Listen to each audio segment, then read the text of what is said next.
I don't think Israel should exist as a Jewish state. I think it is obscene, irrational, and unjustifiable to have a state organized around a religion. So I don't celebrate the idea that there's a Jewish homeland in the Middle East. And I certainly don't support any Jewish claims to real estate based on the Bible. Though I just said that I don't think Israel should exist as a Jewish state, the justification for such a state is rather easy to find. We need look no further than the fact that the rest of the world has shown itself eager to murder the Jews at almost every opportunity. So if there were going to be a state organized around protecting the members of a single religion, it certainly should be a Jewish state. Now, friends of Israel might consider this a rather tepid defense, but it's the strongest one I've got. I think the idea of a religious state is ultimately untenable. Needless to say, in defending its territory as a Jewish state, the Israeli government and Israelis themselves have had to do terrible things. They have, as they are now, fought wars against the Palestinians that have caused massive losses of innocent life. More civilians have been killed in Gaza in the last few weeks than militants. Now that's not a surprise, given that Gaza is one of the most densely populated places on earth. Occupying it, fighting wars in it, is guaranteed to get women and children and other non-combatants killed. And there's probably little question over the course of fighting multiple wars that the Israelis have done things that amount to war crimes. They have been brutalized by this process, that is, made brutal by it.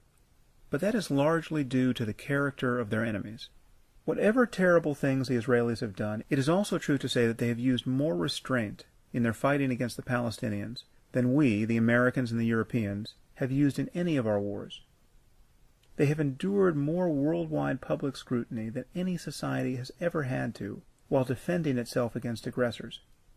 The Israelis simply are held to a different standard. And the condemnation leveled at them by the rest of the world is completely out of proportion to what they've actually done. It is clear that Israel is losing the PR war and has been for years now. One of the most galling things for outside observers about the current war in Gaza is the disproportionate loss of life on the Palestinian side. This doesn't make a lot of moral sense. Israel built bomb shelters to protect its citizens. The Palestinians built tunnels through which they could carry out terror attacks and kidnap Israelis.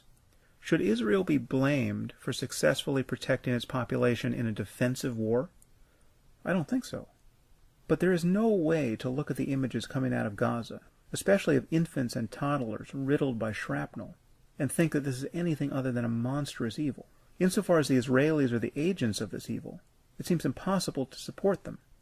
And there's no question that the Palestinians have suffered terribly for decades under the occupation. This is where most critics of Israel appear to be stuck. They see these images, and they blame Israel for killing and maiming babies. They see the occupation, and they blame Israel for making Gaza a prison camp.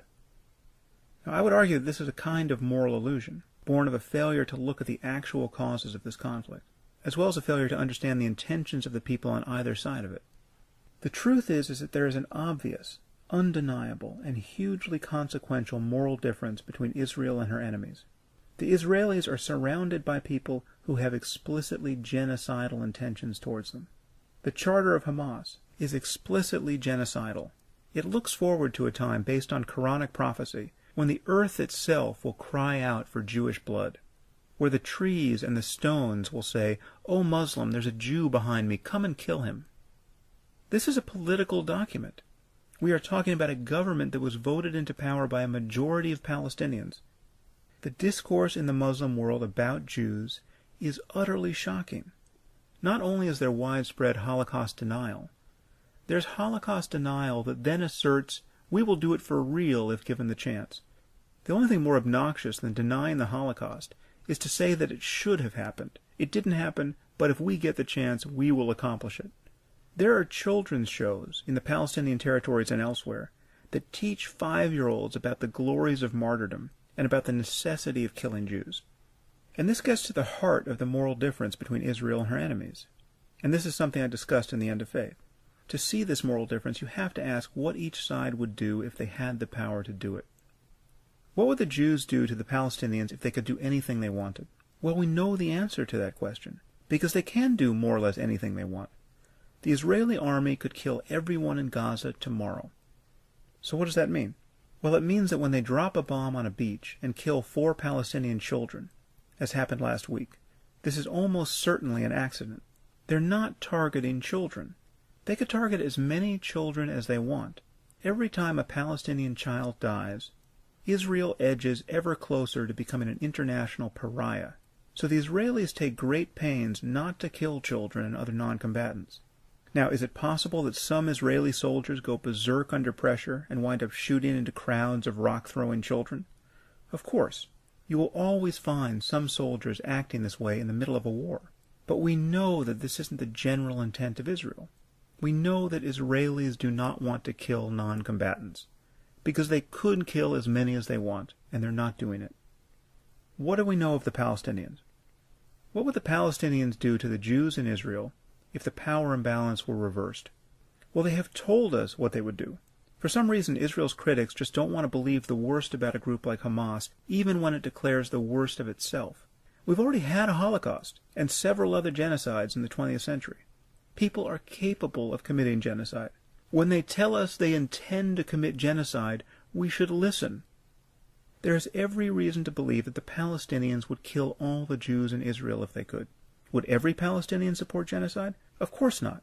But vast numbers of them, and of Muslims throughout the world, would.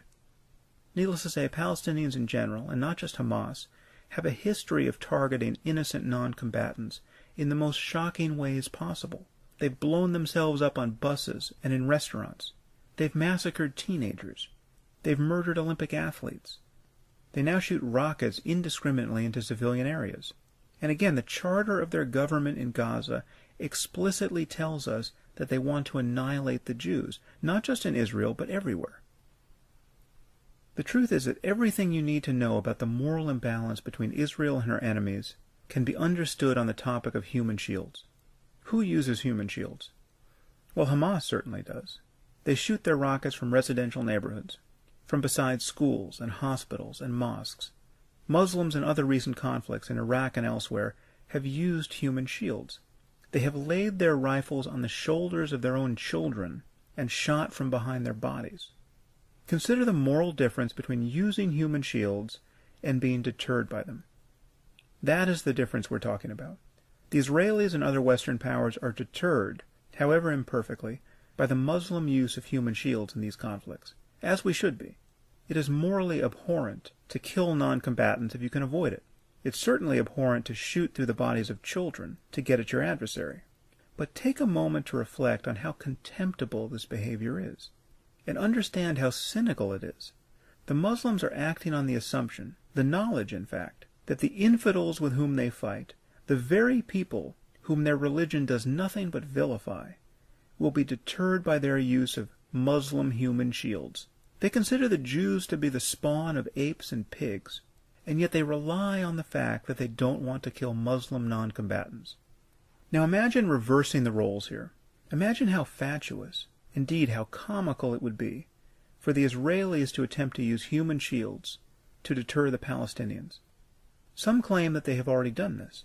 There are reports that Israeli soldiers have occasionally put Palestinian civilians in front of them as they've advanced into dangerous areas. That's not the use of human shields we're talking about. It's egregious behavior. No doubt it constitutes a war crime. But imagine the Israelis holding up their own women and children as human shields. Of course that would be ridiculous. The Palestinians are trying to kill everyone. Killing women and children is part of the plan. Reversing the roles here produces a grotesque Monty Python skit. If you're going to talk about the conflict in the Middle East, you have to acknowledge this difference. I don't think there's any ethical disparity to be found anywhere that is more shocking or consequential than this. And the truth is, this isn't even the worst that jihadists do. Hamas is practically a moderate organization compared to other jihadist groups. There are Muslims who have blown themselves up in crowds of children, again, Muslim children, just to get at the American soldiers who were handing out candy to them. They have committed suicide bombings only to send another bomber to the hospital to await the casualties, where they then blow up all the injured, along with the doctors and the nurses trying to save their lives. Every day that you read about an Israeli rocket gone astray, or Israeli soldiers beating up an innocent teenager, you could have read about ISIS in Iraq crucifying people on the side of the road, Christians and Muslims. Where is the outrage in the Muslim world and on the left over these crimes? Where are the demonstrations, 10,000, 100,000 deep, in the capitals of Europe, against ISIS? If Israel kills a dozen Palestinians by accident, the entire Muslim world is inflamed. God forbid you burn a Quran, or write a novel vaguely critical of the faith. And yet Muslims can destroy their own societies, and seek to destroy the West, and you don't hear a peep. So it seems to me you really have to side with Israel here. You have one side which, if it really could accomplish its aims, would simply live peacefully with its neighbors. And you have another side which is seeking to implement a 7th century theocracy in the Holy Land. There's no peace to be found between these incompatible ideas. That doesn't mean you can't condemn specific actions on the part of the Israelis. And of course, acknowledging the moral disparity between Israel and her enemies doesn't give us any solution to the problem of Israel's existence in the Middle East. Again, granted, there is some percentage of Jews who are animated by their own religious hysteria and their own prophecies. Some are awaiting the Messiah on contested land. Yes, these people are willing to sacrifice the blood of their own children for the glory of God. But for the most part, they are not representative of the current state of Judaism or of the actions of the Israeli government. And it is how Israel deals with these people, their own religious lunatics, that will determine whether they can truly hold the moral high ground. And Israel can do a lot more than it has to disempower them. It can cease to subsidize the delusions of the ultra-Orthodox, and it can stop building settlements on contested land. The incompatible religious attachments to this land has made it impossible for Muslims and Jews to negotiate like rational human beings, and has made it impossible for them to live in peace. But the onus is still more on the side of the Muslims here. Even on their worst day, the Israelis act with greater care and compassion and self-criticism than Muslim combatants have anywhere ever. And again, you have to ask yourself, what do these groups want? What would they accomplish if they could accomplish anything? What would the Israelis do if they could do what they want? They would live in peace with their neighbors, if they had neighbors who would live in peace with them. They would simply continue to build out their high-tech sector and thrive. What do groups like ISIS and Al-Qaeda and even Hamas want?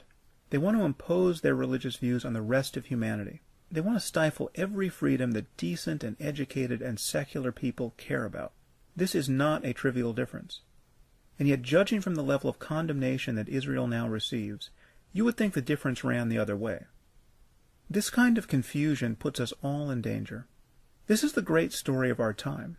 For the rest of our lives, and the lives of our children, we're going to be confronted by people who don't want to live peacefully in a secular, pluralistic world, because they are desperate to get to paradise, and they're willing to destroy the very possibility of human happiness along the way. The truth is, we are all living in Israel. It's just that some of us haven't realized it yet.